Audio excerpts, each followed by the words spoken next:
Hi, everybody. It's Stacy Silva with Salon Today Conversations, and I'm so excited about today's program because Alex Bélisle-Springer, did I say that right? You got it. I got it? Okay. Is a global education content lead for Phorest Salon Software. And at the recent Salon Owner Summit in Dublin, you gave one of the most powerful presentations I think I've ever experienced. Number one, you shared a very deeply personal journey of gender transition, but it was packed with a lot of research, data, which, we're the data nerds over here, so we appreciate that, and solid advice for salon owners about embracing diversity, equity, and inclusion to grow a stronger business. So I think you just had this power pack presentation. It was great. I don't know how I ended up on that side of the algorithm, but I started seeing a lot more trans people on Instagram and I started following their accounts. And I remember feeling a lot of happiness for them, but also a lot of envy. And I didn't really know what to make of that. Like, I wasn't able to connect the dots at the time. I came out as trans in 2021. Not everyone who's trans does, but I chose to medically transition, and it's been 2 years since I've had top surgery and started hormone replacement therapy, testosterone. You could say I'm a baby he, and I'm greatly aware of the responsibility that comes with that, as well as the passing privileges I've gained even so rapidly into my transition. The journey that I'm on is one of healing, self-rediscovery, and deep, deep connection. And I've been very lucky to have had folks from within the hair and beauty industry to help affirm me and my gender along the way. It's a special day today because I'm getting my first barber shave ever. I'm excited. When we think about change and having an impact as an individual, I think it's very easy to feel like deflated, and like what you're doing isn't going to change anything. But we have to remember that the impact that you can have in your own communities is so valuable, and that's what creates a ripple effect and instills over time systemic change. And I think that that's, something that I realized, like in the hair and beauty industry, I do have a voice. And I think that's part of the reason why I felt like I've wanted and have been dedicating more of my time and energy to offering or talking more about this. Because, what if you could, through your hair or beauty business, not only make someone feel good and look great, but also gift them a space and community where they feel like they belong.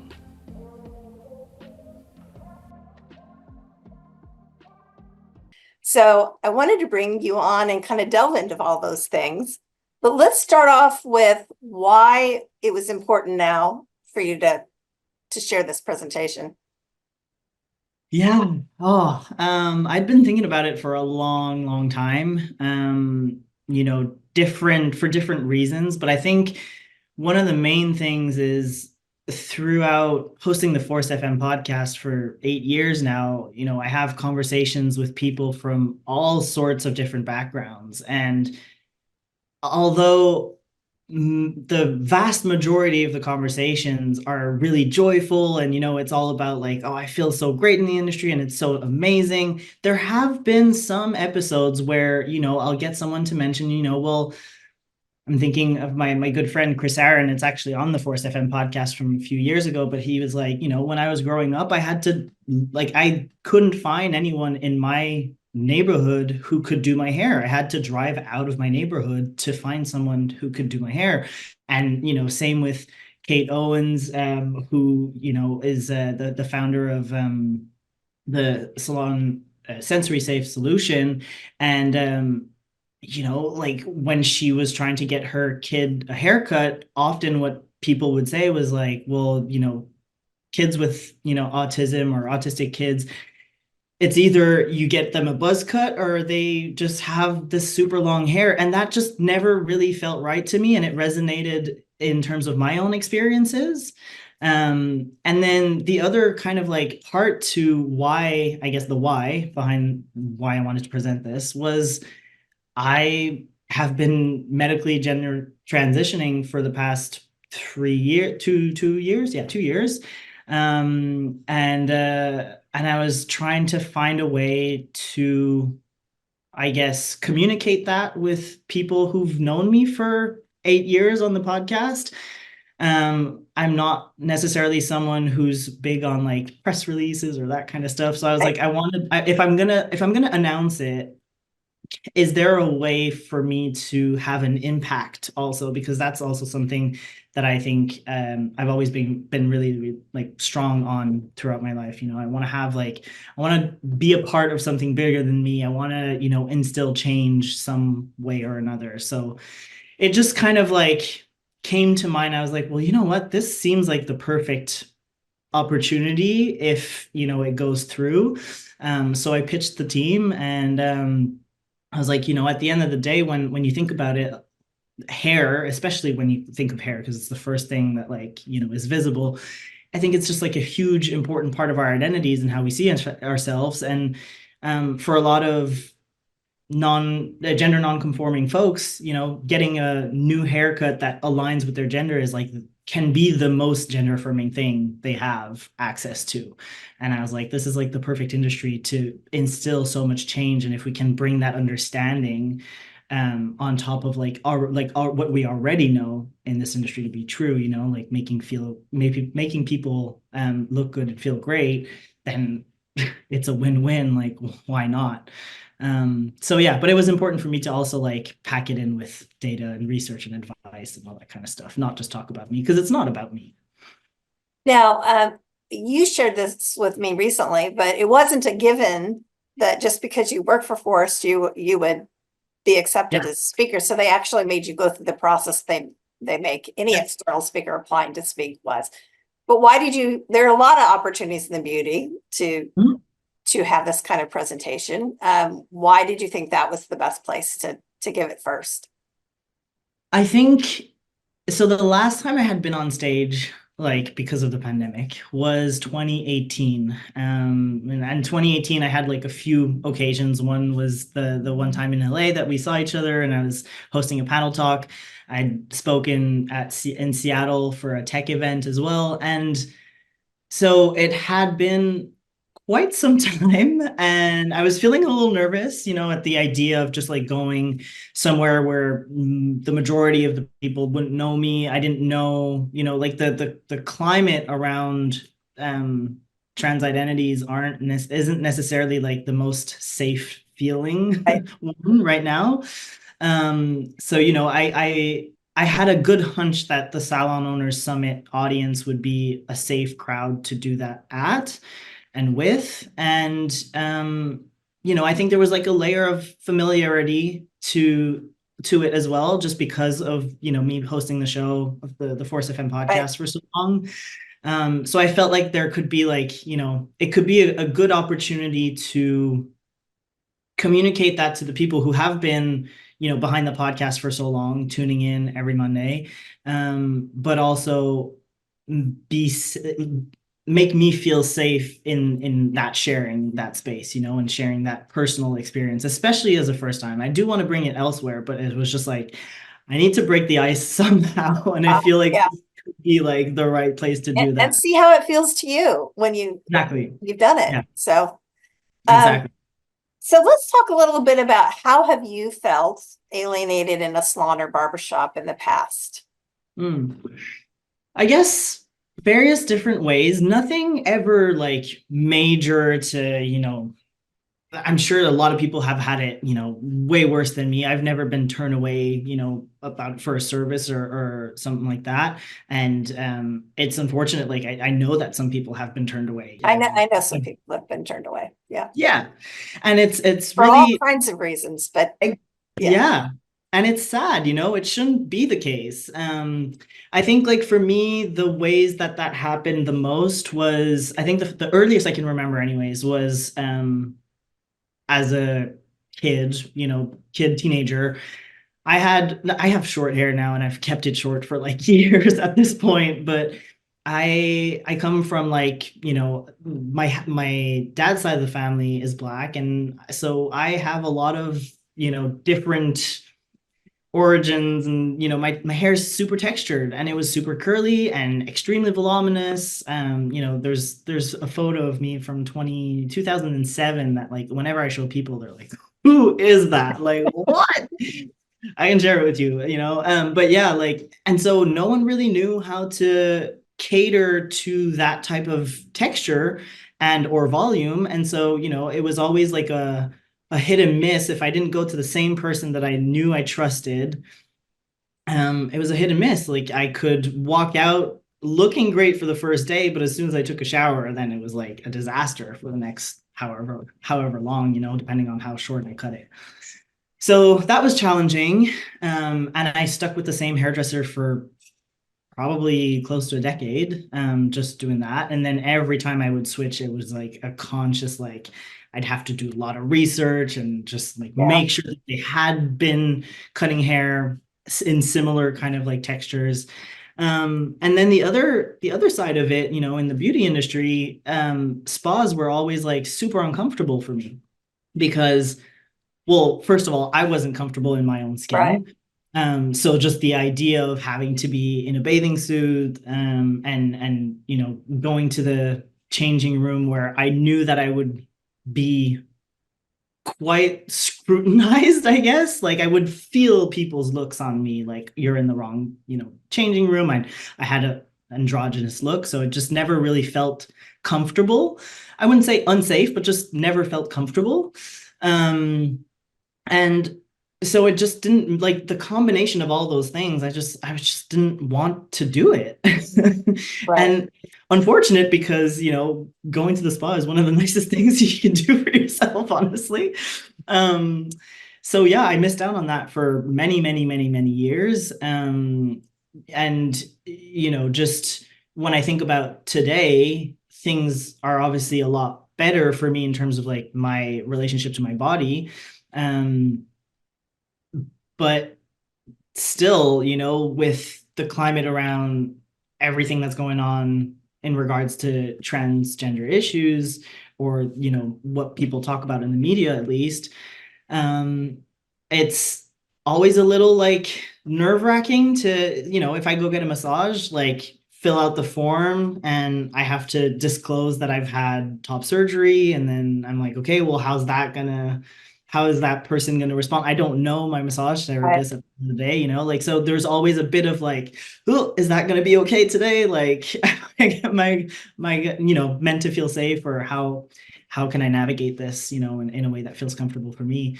And I guess it's like that balance of like, am I like forced to disclose in that way of my identity, or should I cover in other ways? Like, say, if I'm finding a new barber, I have a go-to barber in Montreal, but say he's out of town for a week because holidays or whatnot, and I forgot to book in, then I might need a cut somewhere else. And then I'm like, okay, I'm going into this new place. Should I disclose? How do I like navigate that? Should I just not say anything? And if it comes up, then I feel uncomfortable, and like, do I correct people with the right pronouns or not? If it's not asked, if it's not part of the culture. So it's always a bit of a dance. Let's put it that way. Now, you gave yourself, in preparation for this presentation, you gave yourself some pretty tough, in my opinion, pretty tough homework, asking for some opinions from people. And one was a salon owner that you knew. But talk about that, what you asked, what the homework was, and what kind of feedback you got. Sure. I actually pulled that up because I had a feeling that might come up. So yeah, I was doing some therapy around, like, specifically, I went into that like therapy like amount of time just specifically to talk about gender related stuff. And at the end of one, I was like, I feel like there's this massive disconnect in terms of how I perceive myself and how other people perceive me. And I don't really understand why and how that is and what the differences are. So I was like, and yeah, you said it right. You know, it's like my own homework. The therapist didn't give that to me. She was like, if you want to do it, okay, we'll talk about it next time. But I essentially came up with 5 questions that I was gonna answer myself and then ask a wide range of people, you know, from people who knew me from 10 years, 8 years back to people who had only met me at an event. I remember asking someone who I befriended after a talk in Seattle, but we had only really hung out that one day at the event. So barely knew me. And then, you know, some people who had a bit more of an understanding of who I was, like Kat Phillips, who I had interviewed on the podcast before, and we kept in touch and we would talk every now and then through DMs. But once again, never had actually met in real life. Still haven't today. We will. I'm confident one day. But yeah, so the I five think you will questions. now. Yeah. Yeah. The 5 questions were what I guess like in terms of what I asked other people, but you know, you can imagine what the flipped question to me was. What was your first impression of me when we met? Knowing me today, what one word or sentence would you say describes me best? What do you value most about me? Slash, what do I contribute most to our friendship? And the fourth one was, what's one thing I could work on for my benefit? And what do you think makes me the most vulnerable?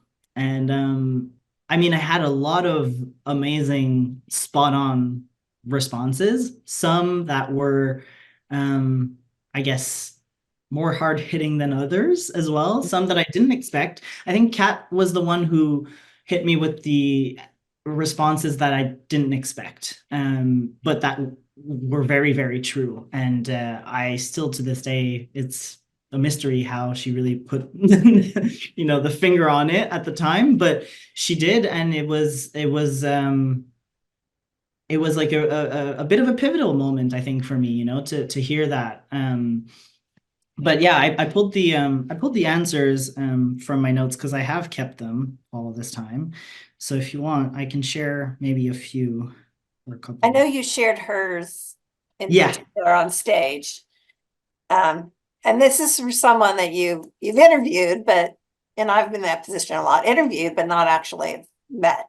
Exactly. So to have that kind of insight from a non-face-to-face meeting is pretty amazing. It's pretty special. And yeah, especially because, you know, when I'm on the podcast, I make a point of not talking about myself on the show. I really focus on the guests. So like, you know, yeah, she just read me like an open book. So what are some of the things, Kat, if you're comfortable, what are some of the things Kat shared?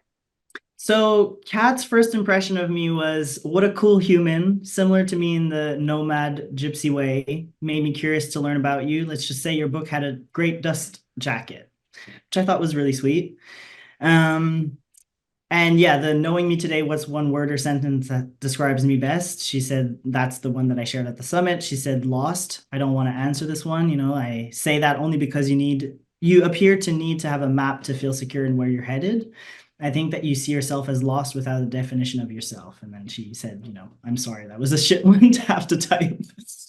But that was the one that really resonated with me the most. And I remember feeling all sorts of ways about it. I was like initially kind of defensive, I guess. I was like, I'm not lost, you know, like, no.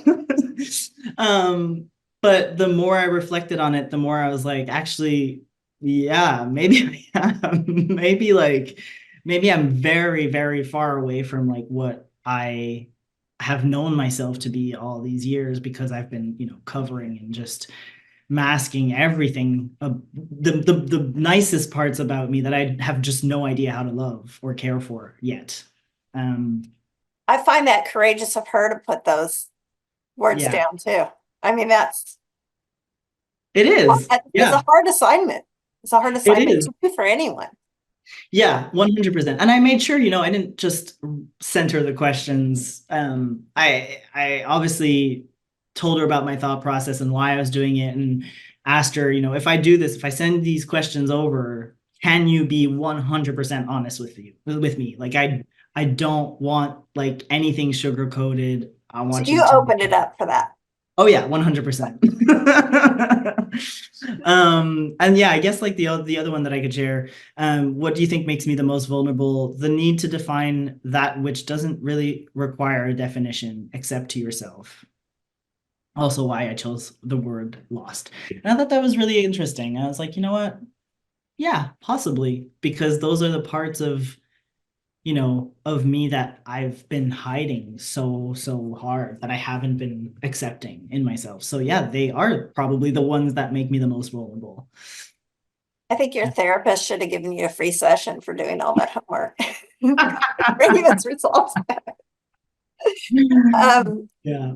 Now, of course, I'm always looking for the salon business story whenever I hear any presentation on stage, which I appreciated the data, but I also appreciated that you shared like some solid bullet points about how salons may unintentionally be pressuring either their staff or their clients Yeah. about their identities. Can you share some of those? Because I thought some of those were pretty eye-opening.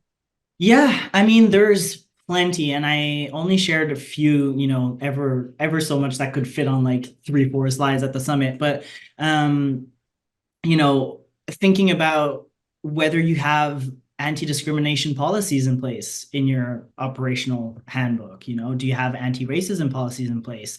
Do you ever audit your workplace dress codes? Like, like some places I know have like very defined gender binary dress codes. Like, is that absolutely necessary?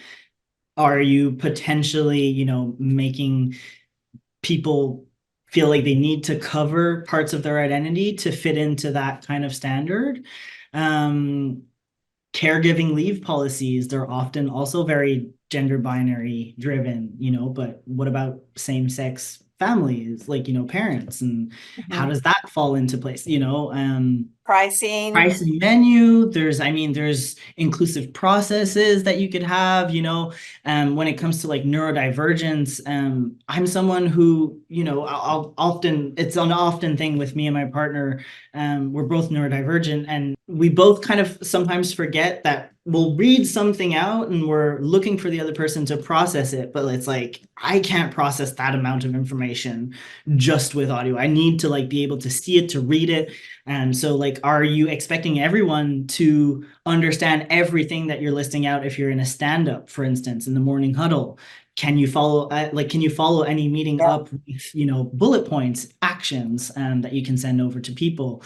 Are you taking a note of clients' pronouns, in their client card, so that anyone who, if you're not, like often people will go to the same, there's a stylish client match. But if, for instance, one day there's someone who's out because they're sick or they're on holiday, and someone else takes over, that should be able to follow through to the other person. Like, is it noted somewhere in the client card? Are you seeking input from marginalized groups or clients in your community on how the space feels? Or are you just going based off your own assumptions? Because obviously, we all have different experiences, so we're all biased in different ways, and we don't all have the same perspectives. And like, even myself, with different sorts of marginalized identities that I don't have all the perspectives. There's tons of them that I don't have, and that I have to seek input from and just be aware of. But yeah, there's tons. It comes all the way through from your policies, your handbooks, to processes with your clients, to design of your space. I talked about at the summit, like some people are super sensitive to sounds. Going into a hair salon where everything's super loud, it's buzzy, there's music, the clippers, the blow dryers, like it can be super overwhelming. Like, do you have a space where maybe there's one private room where you can offer, haircuts or treatments to people with sensory sensitivities, and or even, you know, anyone who's going through a cancer treatment who needs a bit more of a privacy. You know, like there's so many different things that you can do. But yeah, there's probably way too many to list off in just this one call. We may do a follow-up story on that because I thought that was super helpful. And Yeah. then in the process of doing this research, and maybe just in your own journey, you come across organizations or sources that if people want additional information or help when they're exploring this, Yeah. you listed those too. What are some of the ones that you would direct people towards? Well, I'm sure I'm missing loads of them. I don't know them all, unfortunately. Working on it. I would love to hear from you if you're working with, you know, within the industry and with marginalized folks, or for the benefit of. But the Dress Code Project, I've had Kristen on the show on Phorest FM. They're doing amazing stuff. They're based out of Canada, but they operate worldwide. That'll help you with anything that has to do with gender affirming, to become a gender affirming salon or a spa shop. So anything that has to do with menu, pricing, all that kind of stuff. Just also, you know, communication with your clients as well. Strands for Trans is an organization that I was put on recently. The Texture Education Collective, that's an alliance of professional, you know, hair industry leaders, through the Pro Beauty Association. And then I guess the Sensory Safe Solution, I've posted on Instagram about this just like this week actually, but I've become an ambassador for them as well in the late fall last year.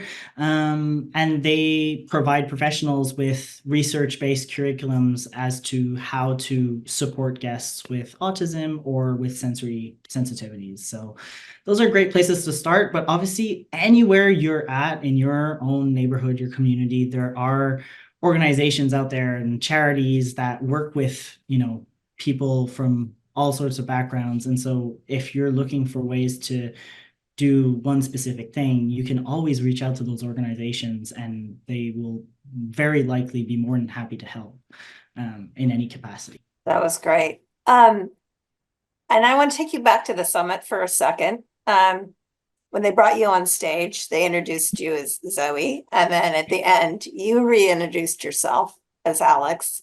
And Yes. there was a moment where the whole audience stood up and there was like a massive standing ovation. How did that feel? That moment? Oh, overwhelming.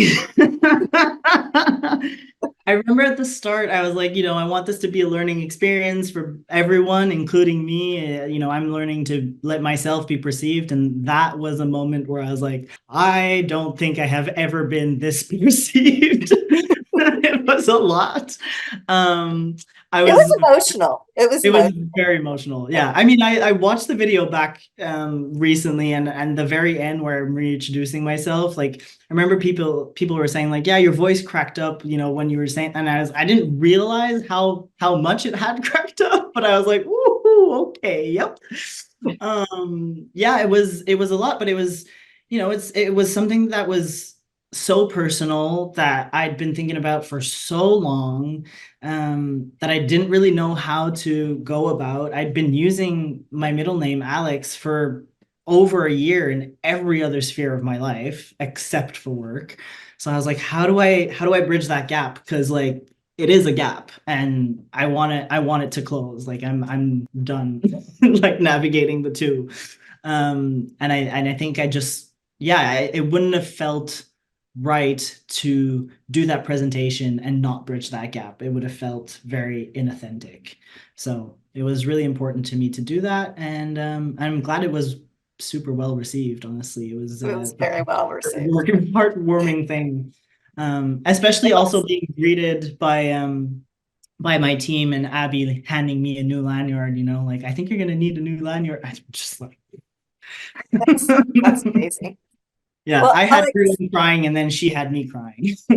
thank you so much for sharing with our audience too, this journey. Of course. And I'm going to be picking your brains more to share some of those resources and things that we talked about, because I think it's good to hear it, but sometimes you need to be able to resource it and read it. So Yeah, absolutely. But thank you so much.